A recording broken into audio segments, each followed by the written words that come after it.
Welcome to the Business Buyer Diaries. My name is Nathan Platter. I'm a full-time employee, and I bought a business. I did everything right, from finding the deal, handling all the due diligence on 63 opportunities, and ultimately bought a profitable gym. And boy, was I in for a big surprise as a new owner. I chronicled everything in real time, including the biggest wins to the stressful nights at 2 a.m. I'm sharing my journey without sugarcoating anything, so you don't make the same mistakes that I did. Here's today's episode. So today I want to talk about gathering your forces and gaining momentum on your endeavors. So right now I'm looking to buy at minimum one health and fitness club. And along the way, I realized since my business strategy, and I can dive into another podcast, but I'm buying struggling franchises specifically. I'm going to build them up, turn around, make them profitable.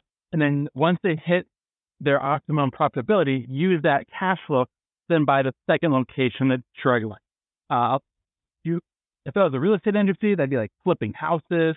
Marcus Lemonis does the same when you buy struggling businesses. Same kind of concept, but I'm focusing exclusively on the franchise. I'll go into another podcast.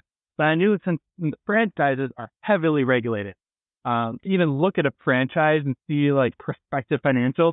The company, like the franchisor, the McDonald's Corporation, they have to give you an FDD, a franchise disclosure document. It basically says it's an investment, money, use the broad range from $200,000 to $1.5 million to get a location up and running. It's a huge disclosure because it's technically an investment, not just a simple little business. And so amidst that whole process, one thing that you have to do is cross your T's and dot your. I knew up front that I was going to do this. I would need buy-in from people at legal, the sales team, the bank that's financing their endeavor. I need multiple people to check off that Nathan can go ahead and buy a struggling business and then turn it around for a profit. I haven't done it before, so I'm going to need people to bet on me, but make it a safe bet by having solid people, solid mentors, solid financials. There's a lot of prep work to make sure that you're a good-looking candidate to buy their business. People don't know this, but when you buy a franchise, whether a brand new one or a struggling one, you don't just buy it from the seller. The franchisor, the McDonald's Corporation, if you will, they need to check off that Bobby Joe is selling the gym, fine, and that Nathan Platter is buying the business. They have to check off who the new person coming in is. They have a brand to protect. They want to make sure that they're up to par, so they're not letting the wrong kinds of people into their system, that you're not going to be a virus that hurts their brand.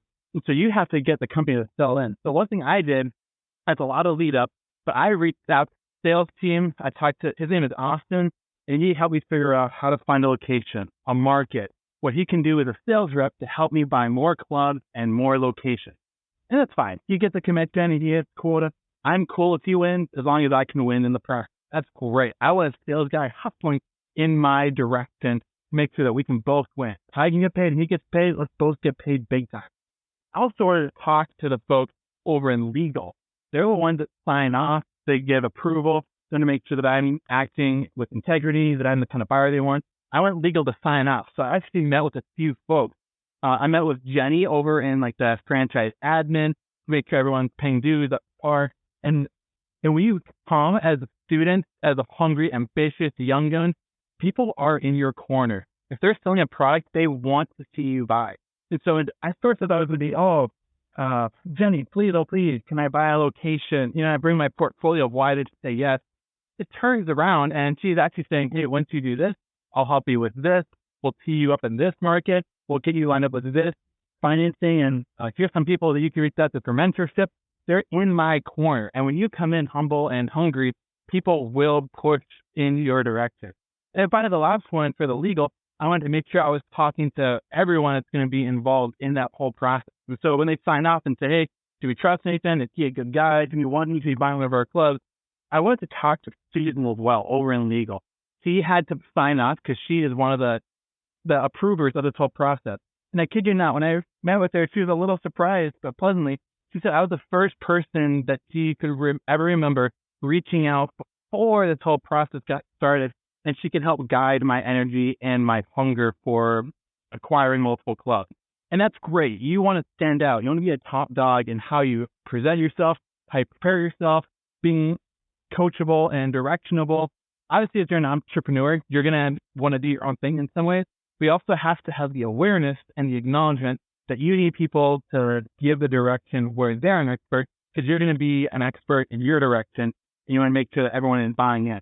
So gather your forces, talk to the banks, talk to the people that will be judging you down the road, and ask them, what do I need to do to be a top candidate?